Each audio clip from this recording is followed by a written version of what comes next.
Hey there everybody, this is Jeremiah from JD Visual Magic, and today I'm going to show you how to make this picture look super awesome.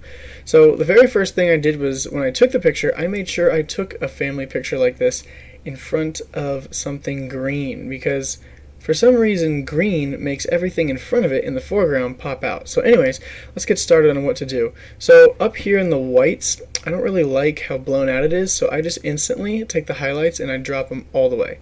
That way I can see some blue skies kind of in the background. Now the reason I drop highlights all the way is because this is an outdoors picture and lots of the highlights don't really matter that much, or at least to me. Next thing I'm going to do is I'm going to expose the image for the way I want it to be exposed, about the brightness I want, so that looks about right to me.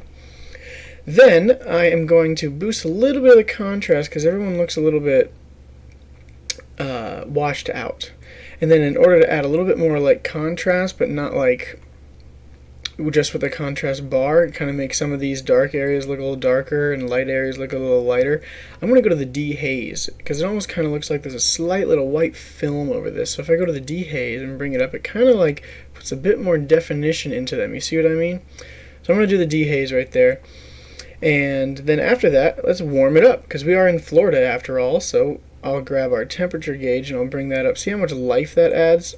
Look at that. That's before. All kind of blue. Having a good time still, but kind of blue. I'm going to drag it up just a hair, and wow, look at that. Like they're outside in the middle of the most amazing Floridian jungle that there could be. I don't know. Next is to kind of boost a little bit of the things around them. Now, one thing I hate about Florida trees, palm trees, and for example, are this white, yellowy hue. So I'm going to go to the yellows, and I'm actually going to change the hue of those yellows to be a bit more green.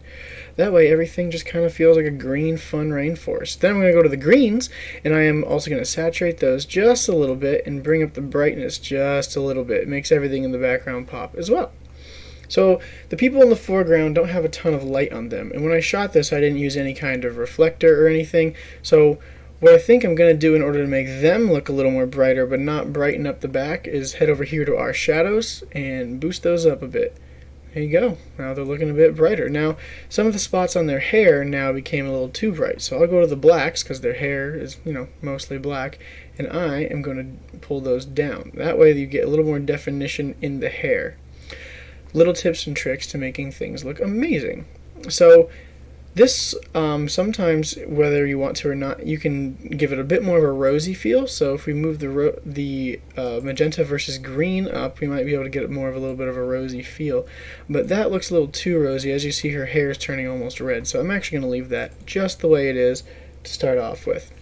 So a couple things when you're doing this to add the extra little things that people don't usually notice is to boost, if you shoot in RAW, boost your sharpening all the way up and your masking all the way up. Because if you look really close, let's use her skin. With the sharpening down and the masking down, we have a crunchy, small little hair. Here's a little more crunch right here. A little bit of crunch going on here in the background, but if I boost my sharpening all the way up and then my masking all the way up, it kind of like blends the crunch together. There's still a little bit of it, but there's not enough to be noticeable anymore. The next thing I'm going to do is go over here to the optics. I'm going to enable the lens corrections because that'll also brighten the image just a little bit. As you can see, the difference. Boom and boom, all around better. And then I usually remove any chromatic aberration just as a safety feature. So besides that, that's pretty much everything that you have to do in order to make an awesome looking family picture. Step 1, take a good picture against green. Step 2, make sure that it's something fun and candid where everyone looks like they're having the best time of their life. And you can go from this to this. Thanks again, and have an awesome day.